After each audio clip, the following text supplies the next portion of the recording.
And I have such an exciting guest with me today. His name is Matt Diamond.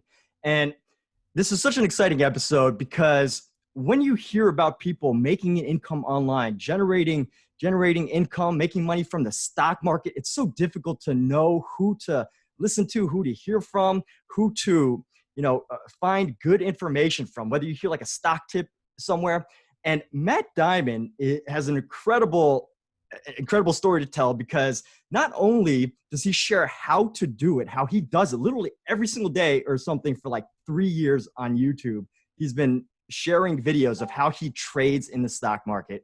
And we're going to go into that too. But what I think is also even more powerful than this idea of how to, because Matt literally shares how to on his YouTube channel, the exact things that he does to do these trades, is learning about like how you even like get to that point. Some of the, and I see it on your YouTube a lot, is you talk about like discipline and everything. Yep. And, we're going to go over all of those topics. So I'm so excited to hear about that. And Matt, how are you doing today?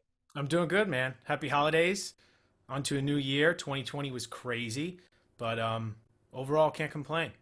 Yeah. Awesome. And, just to, throw it out there. Did you make a video today, or I know you like uploaded one yesterday. How'd that go?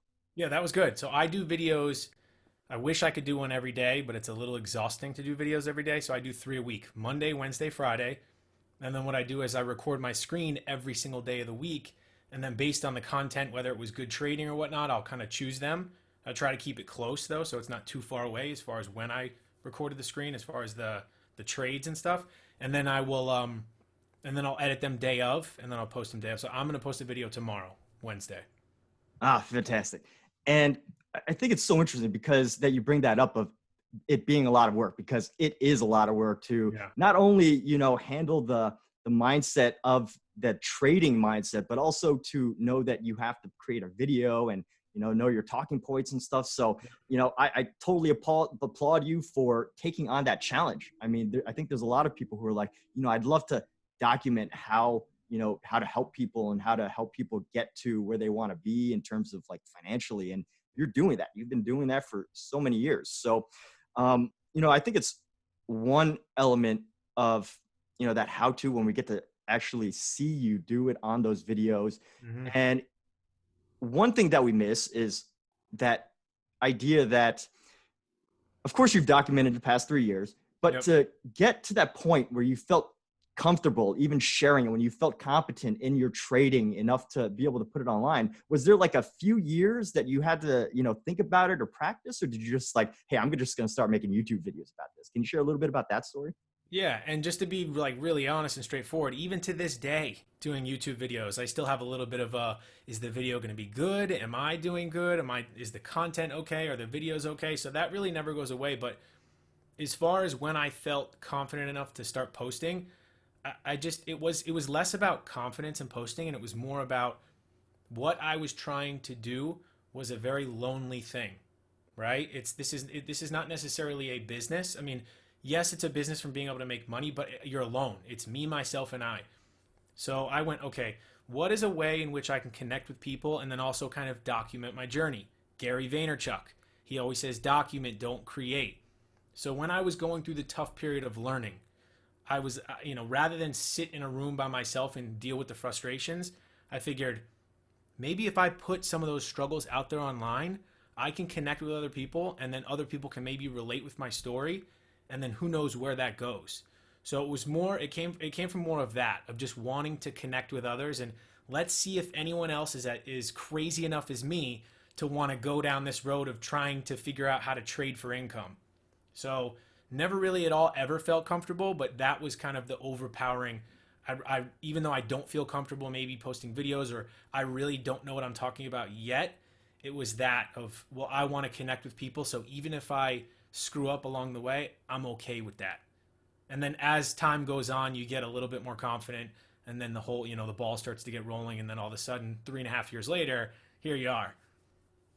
Yeah, and I think that's a very important point there, because you've got into the area of not just, that trading and being good at that, but also this area of, you don't always hear of people being good at the, I guess, technical side, or like the pragmatic element, or like you don't think of engineers as, super Yeah. successful, like, public speakers, right? Motivational speakers. But to have that, and also being able to share that confidently and competently on videos, takes a lot of time. So I'm so glad that you were able to share that. And on the trading side, can you share a little bit about, what kind of trading you do? Because, you've got investing, you got swing trading, and I've seen you do like call trading, day Yep. trading. Can you share a Yep. little bit about that? Yeah. So when I first got involved in the market, I didn't even really understand, much about it or where my place was going to be within it, because it's a very big world. And to make it easier, you have to make it smaller, if that makes any sense. So I did a lot of trial and error, right? Because when it comes to trading, it's all about figuring out what works for you, not necessarily what works for others. Because just because you can be some sensational swing trader where you take 4 or 5 positions and you can hold them for 4 weeks does not mean that I'm capable of doing the same thing. So it was a lot of trial and error. And then I got to the point where I realized that I'm very type A, right? I have a very strong personality, and I'm super impatient. And I'm also very stubborn. So if I'm in a losing position, I can be stubborn and hold it for much longer than I need to. So I took all of those traits and I developed a strategy around that to prevent me from myself. So I realized that shorter time frame, being in and out of trades very fast, is what works best for me. So I'm what's called a scalper, where I am focusing on all of the big names that have momentum. Amazon, Tesla, Facebook, Microsoft, all of the big names. And when they really start to get moving, all I'm doing is taking quick moves on the way up, and then I'm in and out quick. So I'm not holding long term. Eventually, I would like to have a separate account where I do that. But as of right now, it's very quick trades. Get in, try to go in my favor almost instantly. And then when I'm up on the position, I just get out. Yeah, and I've seen your videos, and you really do a great job of going in depth. Like, hey, this is exactly what I'm doing. This is exactly what I'm looking for. And this is like a point where, I realize I got to have the discipline to, Yep. get out of the trade. So I think that's so powerful, because not only are you sharing the technical side, like, oh, well, this is like the pattern that's Yep. happening, but also that really important mindset, that discipline side. And thank you for sharing those stocks that you're working on, because that's huge. That's like, Amazon, Tesla. So those are like the big core stocks in your portfolio for what you're doing, the scalping.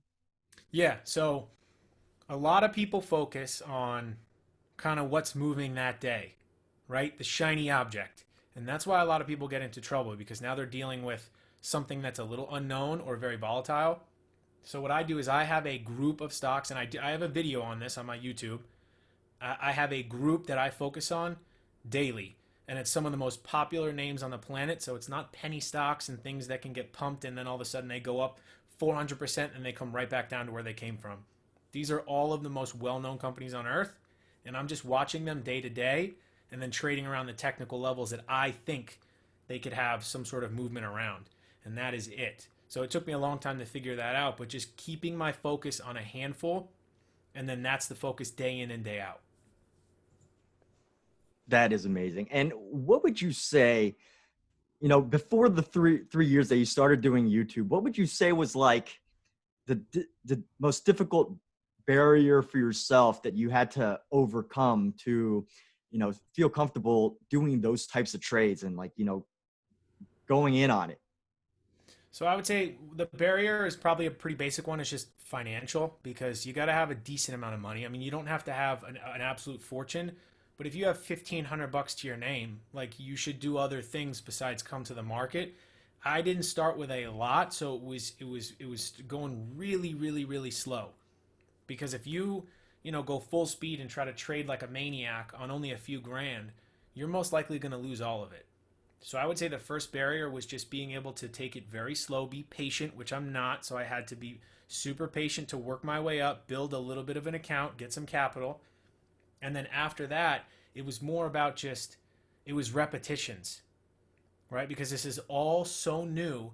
It's like somebody who goes from, trying to hit a pitch in the at like boomers in the batting cages, and then you stand on an MLB plate and somebody throws a 102-mile-an-hour fastball at you, you're going to freak out.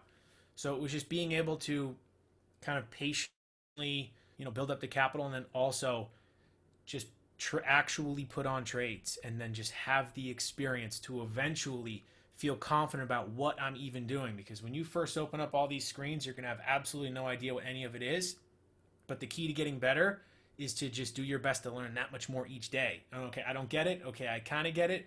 All right, I'm starting to get it. Oh, wow, I actually think I understand. So that was probably really it. Yeah. And okay, so you touched a little bit on the idea of, the multiple screens, and I've seen your YouTube videos about like the Yeah. setup and everything. So for someone who, and of course you did mention building up the capital, building up the patience, and it Yep. doesn't happen overnight. As I've seen on your YouTube channel, 3 years plus, tons and tons of videos and building up that audience, being consistent with it, and all of that, that speaks for itself. But for anyone who's like looking to get started, what would you say are like the most basic, I guess, tools and computers? I mean, do you recommend jumping in with a ton of fancy technology, or what would you say? What would your advice be in that area? Okay, so as far as the actual hardware to use to trade, you do not need what I have. I just, as you go along in this, you start to like the idea of having a really cool setup. And then it's nice to splurge every now and then on a nice monitor. It looks really cool, probably more for social media than it is anything else. I do have a purpose for every spot on my screens, but you definitely do not need all of them. When I first started, and even what I used to trade for a while, I had a laptop, and not just any laptop. Like, you want it to be a decent laptop, not one that, you want to make sure you have some decent RAM and, a decent graphics card so you can run the programs. But just, some sort of inexpensive gaming laptop, because sometimes they can be thousands of dollars, but just more on the cheaper end, a gaming laptop and one monitor, I think, is all you need. So maybe you have your laptop and then one 24-inch monitor, and that is it.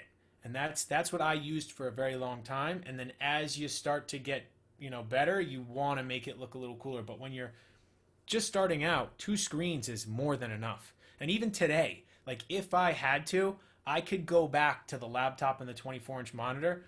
But I like the way this looks. So it's cool to take pictures and have people like this. So why Yeah, not? it's a great thumbnail, man, for sure, on YouTube. Yeah. Cool. All right. And now with the technology side, aside, and that's great advice of not having to jump into all the fancy things. And, I guess you get used to certain things, and, as you develop, you start looking for more things, and you're able to spot things much quicker. I imagine that if someone was to start with, what do you have, 4 screens or, I have three. So oh, 3 screens? I have two 27-inch curved monitors, and then above those, I have a 34-inch ultra wide monitor. Yeah. And I imagine that if you were to jump into like 3 or 4 screens without even knowing what you're doing, you get overwhelmed by Oh like, yeah. just reading all of it. So I think that's a really great point of not having to jump in to do all of that. Yep. And on the other side, one thing that I've noticed in what you talk about a lot in your videos is this idea of discipline, this idea of, making sure that, you don't get stuck in a trade that starts to go the other way. And I saw one of your videos where, I think it was a Tesla trade, and it was going up, and you like entered at a point, and then you exited at the moment that like I guess you noticed the pattern, or whatever you would call it. And then at the same time, like a moment later, the stock was still going up. So I think it's so interesting that you're able to be able to get out at that moment. Can you Yeah. share a little bit about that, how you built up into that discipline, or like what it even means? Yeah. So when it comes to trading, it's very easy to be stubborn and not want to take the loss, because we're taught throughout our entire life, and school is the worst at this because they teach you that losing is bad. So when you take that mindset, which has kind of been embedded in us from the time we were kids, and you bring it to the market, you're going to have an issue. So there's a big learning curve. And the thing with trading is you have to be able to cut your losers quick in order to let the law of numbers play out. Because if you take 100 trades and you figured out how to be relatively accurate with them, but you end up holding one loser just way too long, you can wipe out all of the profits of 95 other trades, which is what a lot of people do. So I think just over the period of time, I realized that it's very important to be able to cut those losers quick, and it's not easy. I mean, for the first couple years, I had this problem where I would get into a trade, it would start to go against me, and being that I'm a shorter term trader, there is no reason to let a trade turn into an investment because then I'm an investor and I just changed my title in a matter of seconds. So I always said, okay, I have to make sure that I just learn to be able to cut trades quick. And the only way you get good at that is by actually doing it. And then after a certain amount of time, you just kind of don't even think about it. And I know that even if I, like you mentioned, Tesla continued to go higher, I have that happen to me all the time. But I know that if I build the discipline, which once again is just repetitions, I have to be, if I can cut the losers 150 times, number 151 will be a little bit easier than number 5. So I knew that in order to succeed, I just had to do that, and I got better over time. And then also, when I see something continue to go without me, whatever, who cares? The stock market is open the next hour, it's open the next day. I know there's going to be another setup. So really, it's just understanding that over the period of 100 trades, if I do the same thing over and over again, and I don't hold a loser a lot longer than I should, and I just remain disciplined, that it will play out. And after 4 years of trading, now starting to really see it play out, you just kind of listen to that. So, and you don't really think twice about it, but it takes a while to get there. Fantastic. And would you say that the discipline comes more from like analyzing your losses, or is it just like, hey, I know I need to be disciplined, so this is what I'm going to do? Or, how would you, what sort of exercise would you share with a new trader? Yeah. So it definitely comes from analyzing your losses. So what I do is I take a screenshot of all the trades that I've taken that day, and then I store them in a folder. And what I do is at the end of each week, I go back and I review my week. And I have been doing this since the beginning. And all it was I basically data. And I would always go back and I would see that on the weeks or the months that were the worst were the ones where I had 1 or 2 trades that I just let go really wrong and really south instead of just getting out. So how many times do you need to see that before you finally say, okay, I need to start listening to that? And even though it does not feel good to take a loss, if I just never let any one of those get too out of control, I should be all right. So it was just continuously going back and looking at that data over and over and over and over and over again and seeing that, when I let things get out of control, it was a disaster. So it was really just, it was journaling of the trades, taking the screenshots of the trades, and then seeing the 1 or 2 that went really bad and realizing that if I just got out quick, I could have totally avoided that. And that's really it. That's awesome. And what I didn't know until recently, and this is something you shared, was this idea that you don't do it for more than, you don't do it the whole day. No. Can you tell us a little bit about like what the, I guess the thinking behind that is? Because I always thought, day traders, they or, they spend the whole day just, staring at the computer screen and, doing that type of stuff. But, what's the thought behind, 60 to 90 minutes? Is it because of time limitations, or is that just a part of the strategy? Or So it's a little bit of everything. So one main reason is because of mental capital, right? This is not an easy game. It requires insane focus and it's definitely stressful. So as the time goes on, your mental capital will deplete and you will not have the same quick thinking and execution and decision making as you will within the first hour, right? So hour number 1 is not going to be the same as hour number 4. You're going to be a lot more exhausted. And then when you're exhausted is when you open yourself up to making bad decisions. And volatility is key when it comes to short-term trading. If you just go trade every second of every day, you're going to have a lot of times where you get stuck in what they call chop, which is just a bunch of sideways movement that you can't really get anything going. The most volatile period of the day is from 9:30 a.m. Eastern Standard to 11 a.m. That first hour and a half, everybody's in the market. Average guys like me and you, average girls like me and you, the big hedge funds, all the big money, they're positioning within the first hour and a half. And then after that, that's a lot of times when everybody kind of backs off and then lets things happen. And sometimes that's where the algorithms can take over and just create some really sporadic, non-clean trading. So it was all of that. And after seeing that, and then also going back to my data, where did I win the most and where did I lose the most? The most of my winning trades came in the morning when it was most volatile, because if I chose a direction, a lot of time there was follow through. And then most of my losing trades were after 11 a.m., 12 p.m., right around that lunchtime. So I just started listening to that data.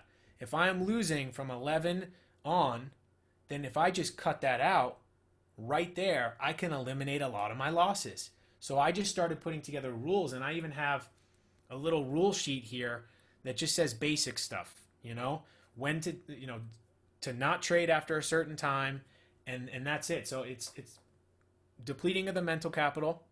All the big money is involved up until 11, and then all of my winners were in the first 60 to 90 minutes, so I just cut everything else out. Man, that is some great stuff, because that entire element of that mental capital is such a powerful thing when you think about it. And okay, so question, since you are a day trader and I'm familiar with like swing trading and people that go into the stock market without knowing what they're doing, I've done that before. Yep. But just that element of stress, and you're thinking about the stocks every day, especially when they're down. Oh, So yes. does your type of trading, does that eliminate the stress, or are you still like, thinking about what I'm going to planning for the next day? Does it end after 90 minutes or 20 minutes or what? Or 90 minutes or 2 hours? Yeah, yeah. So no, I'm always thinking about it. I mean, you have to realize I'm kind of a different breed. I'm completely obsessed with this. This is my entire life. Everything from the moment I wake up till I go to sleep, it's what I'm thinking about, and I think about even the daily activities and how to get better. But the thing that it eliminates is definitely getting better, is allowing me to get better sleep, because if I have a lot of positions and then some really bad news comes out overnight and the market has a huge gap down, like I already know coming in that morning that I'm going to be down huge. I don't like when I'm not in control. And if the president tweets something, or if some sort of crazy news happens while, it's 11 o'clock at night, I can't control that. So I personally don't like it. And I know that if I had a lot of positions on and then I had to deal with that on a daily basis, that would take my stress level from, maybe, let's say already it's a 5. That would take my stress level to a 9, because that's where it's just, I really like to be in control. And yes, if you hold positions, you can have big winners, but you can also deal with those days that are really bad. And then that's when your entire portfolio looks really bad and you take huge hits. And then sometimes people never come back from that. I mean, yes, overall the market does go up, but sometimes people can take really big hits because they had a little too much going in, and then that one bad day can sometimes wipe them out. So it eliminates all that for me. I may not make as much as some because they can hold a ton of positions and let it just go for months, but I'm okay with that because I think I do okay enough with what I'm doing. Yeah, and this brings up two questions that I thought of. Is one is, does the news affect the way you trade? Like if you were to hear something, and also the second question is, um, that element of control, which I think is so powerful, because most people think like stock market, oh, well, I'm not in control of like what's happening, or like, I don't have control over, prices and everything. And I imagine that, you're not banking on the idea that you're controlling prices as much as it is something else. And I was wondering if you could go into that, share a little bit about that. But that's two questions. So Yeah. So as far as the news, I don't necessarily make huge decisions off the news. What it does is I focus very heavily on technicals. So areas where I want to be long and areas where I want to be short. All the news does is get them there quicker. Right? So if there was some crazy news and then the stock market is gapping up and I have the levels where I was interested on being long, maybe the news just gets it there a little faster. And then now I make decisions based on the patterns that I like and the stocks that I like the best. And then I still make those decisions based on technicals. But sometimes the news can increase the volatility that makes that happen faster. But I don't sit back and just wait for news to trade. I don't need any news at all to still be able to trade successfully. It's just sometimes the news can give it the kick it needs to really get going. And as far as what was the second question again? Oh, the second question was this element of control that you were Oh, talking yeah. about in terms of the stock market and everything. Yeah, so I realize that when it comes to the market, nobody has control. So And that's where, when you don't have control, you can kind of, what I talked about, where you can hold your losers, because you start to lose control, and then you almost want to take back control, so you start to force things and fight it. But I've realized that I have no control. Nobody has control. But what you do is you have control of when you want to put on a trade. So I let the market make its decision, and then I just ride the wave. So I've gone from, struggling to want to take control of it and be able to, figure everything out, to totally getting rid of that and realizing I have no control of what's going on, but I can let things happen and then react after they happen, rather than trying to, take control of it before that. Yeah. Okay. So what I took away was that there's this idea that, of course, the market, Mr. and Mrs. Market is going to do what it wants to do, but there are certain ways that you can, manage through all the things that you've been sharing, Yeah. from the mindset to the discipline to all the, technicals that, through that you have an opportunity to, you know, ultimately control your income outcome, Yep. basically. Okay. And also, I've seen a lot of your videos, and sometimes you share a lot of like, oh, well, I'm looking at this part, and I'm this part, and I'm looking to see this pattern, and I don't really understand all the language, but I get an idea of what you're doing, and how you're following it. I imagine like more advanced traders will probably get it, but if if someone was just looking at your videos and they were like they don't quite understand, but they had you to talk to them like directly for a few minutes, Yeah. what would be like three, I guess, how would you explain what technicals are, and also what would you say are three technicals that they could just start looking at just to get a taste or feel for how you do what you do? So I would honestly say just looking at charts, understanding, even what a chart is, candlesticks, and being able to put it together. Green candlesticks, red candlesticks, what it even means, and then being able to understand just maybe some basic moving averages, like shorter term moving averages, because that's what everybody's looking at. Right? Like, I'm not the only person who looks at moving averages, so just being able to understand the basic language of everyone. And everybody, I mean, not 100% of people, because there are some people who are quantitative, they don't even look at charts. They're looking at, certain, price anomalies. But majority of people on this planet focus on technicals, and it all starts with stock charts. So I would say just looking at stock charts to try to get a feel for even what it is. You don't even necessarily have to understand what's going on, but just starting to understand, okay, that's a strong chart because it's going up. That's weak because it's going down. And then, okay, that's below the moving averages. That's above the moving averages. So stock charts are important. And as far as technicals, I would say, probably moving averages. And then also maybe a technical indicator that I use that I really like is called VWAP, volume weighted average price. It just lets you know the average of where all the shares have been traded kind of at that moment on a specific stock. And it's good to know because you kind of see where everybody else could possibly be positioned. And it's just an intraday indicator where if it's trading below it, it's showing weakness. If it's trading above it, it's showing strength. And then outside of that, if I went a little like deeper, it's probably already too much to even process. So just those basics, saying look at stock charts, understand basic, very basic moving averages, and then a technical indicator that I really like to use on an intraday basis is VWAP. And then you just look at that over and over and over and over again. Then you start to see patterns, and you start to say, okay, when it's and then you can slowly start to wrap your head around what's going on. But even after that, it's still going to be very confusing because it takes a very long time to understand what it all is and how to put it all together.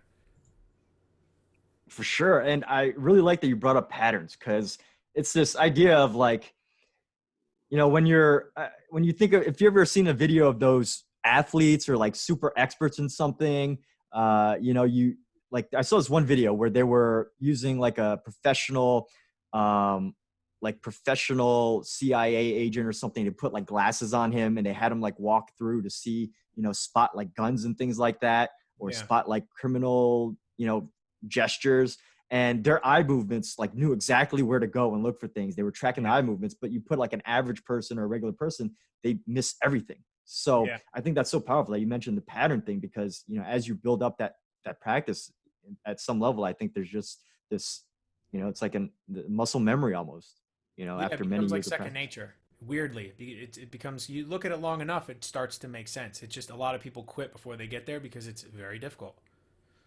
Yeah. And would you say the difficult part of it is this, the money side, and that like that entire, I mean, most people are hugely attached to their money, like, emotionally, but would you say Yeah. it's the money side, or is it like, just sticking to the guidelines side?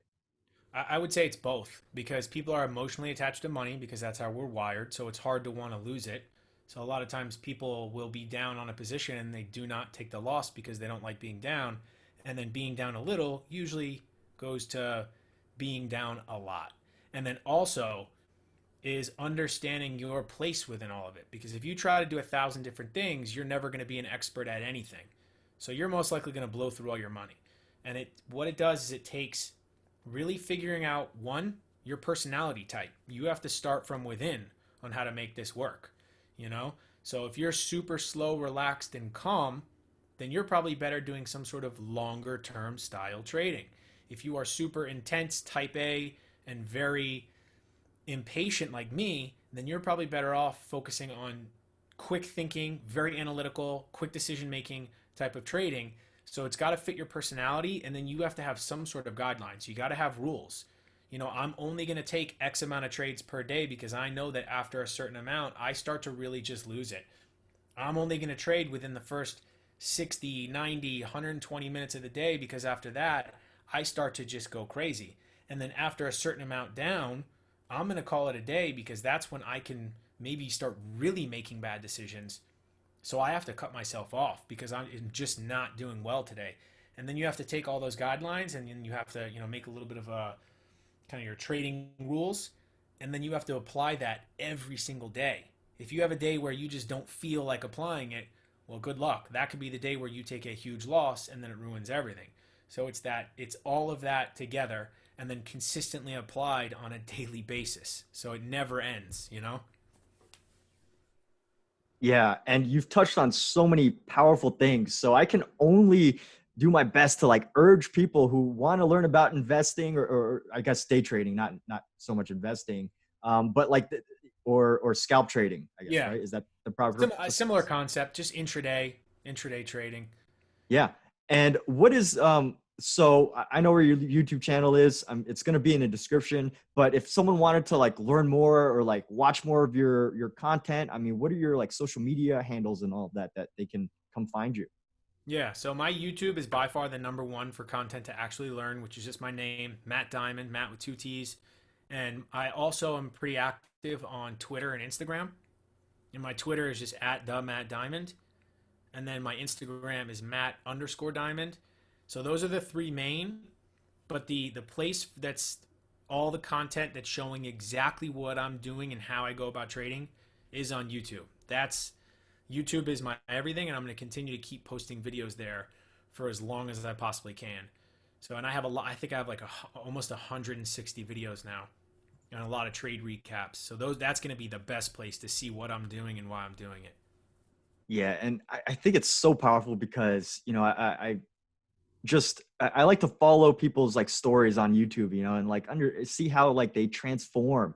And it's so cool to be able to see how you've gone from like a few viewers a few years ago to thousands of few viewers a day. And I think Yeah. on one level you learn so much, because you can learn so much about the stock market, learn about day trading, see the exact how to. Like not many people show you exactly how they're doing it. They'll like put out a stock tip or something and they'll talk about it for like 15 minutes, but they don't actually share exactly how they're doing it. So that is great on that side. And I really appreciate you sharing with me not just like the technical stuff, but also all of that, the thinking that goes into it, which is probably a huge portion of it. So thank you for jumping onto this podcast. And um, yeah, thank you. Yeah, no problem. And a lot of it, honestly, came from Gary Vaynerchuk because he said, I followed him a lot, and he said, document, don't create. And I just went, I'm already trading. Why not record what I'm doing and then talk about why I'm doing it? Because maybe it'll make me better. Because it's like if you get taught something, you become better by teaching it to somebody else. and then also maybe some other people can learn a thing or two. So really, it was Gary that brought that idea up. And the reason why I also, just to touch on it real quick, why I share what I'm doing is because there's a lot of people who are not truthful in this industry, and they sell a lot of things that may not be true. So I wanted to show the honesty behind it of somebody who's really tried to figure this out, and not only struggled in the beginning, but I feel like I've really turned the corner and achieved some things that a lot of people want to. And there's no better way to kind of prove that it can happen by being honest and just showing that, rather than pretending and not being truthful about it, you know? Wonderful. So having honesty and integrity as like a core part of your trading is definitely going to help take you far. And that's a great wrap up. So thank you and have a wonderful day, everybody. Thanks.